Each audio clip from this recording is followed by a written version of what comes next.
É para falar sobre essa alta do petróleo, que eu chamo agora a Karine Fragoso, que é gerente geral de petróleo e gás da Federação das Indústrias do Rio de Janeiro. Minha querida, bom dia para você, bem-vinda aqui à nossa programação, Karine. Bom dia, Débora. Muito obrigada. Karine, vamos lá, né? Petróleo voltando a subir 5%, vinha em patamares, né, historicamente baixos nos últimos meses, né, com muita dúvida em relação à demanda, por causa de guerra tarifária, aumento de produção da OPEP+, e aí vem agora essas sanções mudando esse cenário nesse momento, né? Somente essas sanções russas são realmente o gatilho para isso? E até que ponto a gente deve continuar acompanhando essa alta? E por que eu te pergunto isso? Quando a gente teve a guerra na Ucrânia ali estourando, né, com a invasão da Rússia na Ucrânia, a gente viu o petróleo disparar passando na casa dos $100 o barril, muito questionamento sobre as estruturas de petróleo, sobre o fornecimento de petróleo no mundo, enfim. Mas a Rússia, mesmo diante de tantas sanções, conseguiu dar o seu jeito de continuar distribuindo o seu petróleo, inclusive com frotas fantasmas, né? E a gente sabe que isso tem ganhado a fama cada vez mais, o que não, fez com que não adiantasse muito todas as sanções. O que de diferente existe no cenário atual para o que a gente tinha antes, que fazia com que mesmo o país tão sancionado ainda continuasse colocando o seu petróleo no mercado? Bom, vamos lá. Primeiro a gente teve aquela alta, né, lá no ano de 2022, que a gente passou de 100, de 110, chegou até um pico lá de 120, porque ali existia um risco muito grande de infraestrutura, então de é, não possibilidade, né, desse óleo, desse produto chegar de fato aos consumidores, o que é diferente de uma sanção, porque você ainda permanece com as infraestruturas, né?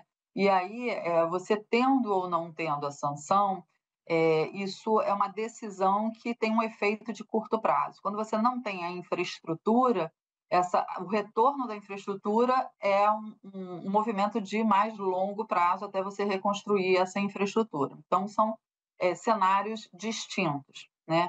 Óbvio que a gente torce, né, para que esse conflito ele seja finalizado e é importante, né, que a receita que financia esse conflito ele seja de alguma forma retirado para que isso dê condições que o conflito também, por essa estratégia, seja finalizado. Bom, o que a gente está vendo? A gente iniciou o ano passado, como você colocou, Débora, na casa dos $80. E a gente tem visto uma tendência de queda do preço, né, ou da referência de preço Brent. Então, a gente teve aí, ao longo desse quase 2 anos, uma queda de um patamar de 80 e chegamos num patamar ali que a gente pode chamar de $65, né, esse recente aumento, né, de antes de ontem para hoje, mas a gente entende que o petróleo está na base da economia do mundo.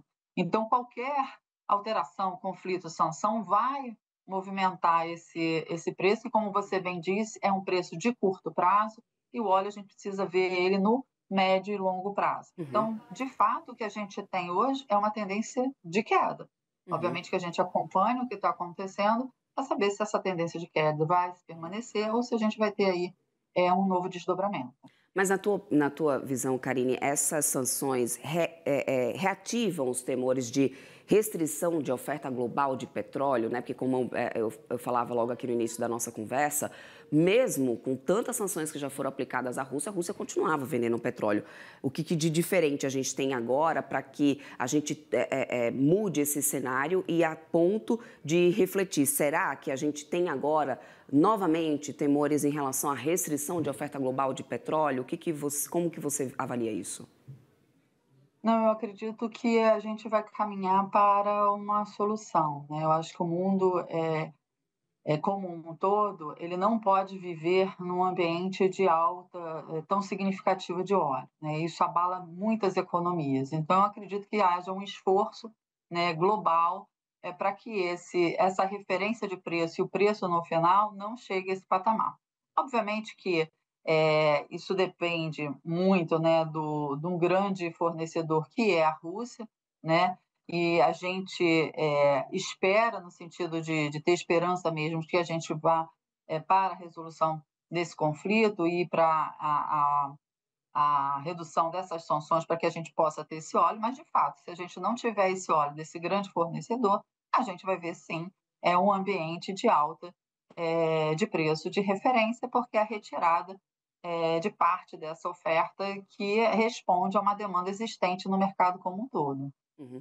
A Rússia, inclusive, acusou os Estados Unidos de ato de guerra, né, com essas sanções. De que maneira isso recai no mercado de petróleo e até que ponto agora esse cenário de sanções à Rússia pode mudar ou não as decisões da OPEP+, inclusive em aumentar a produção de petróleo, Karine?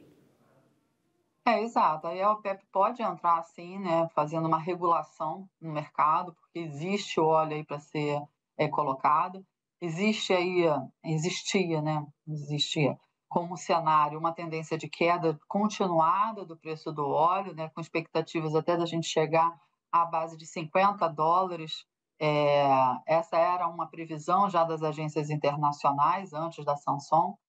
Então isso representa que existe óleo para ser colocado, né? Porque você tem essa tendência de queda. Então, a gente acredita assim que a OPEP pode entrar para poder regular esse mercado e não permitir que esse óleo avance para patamares tão altos.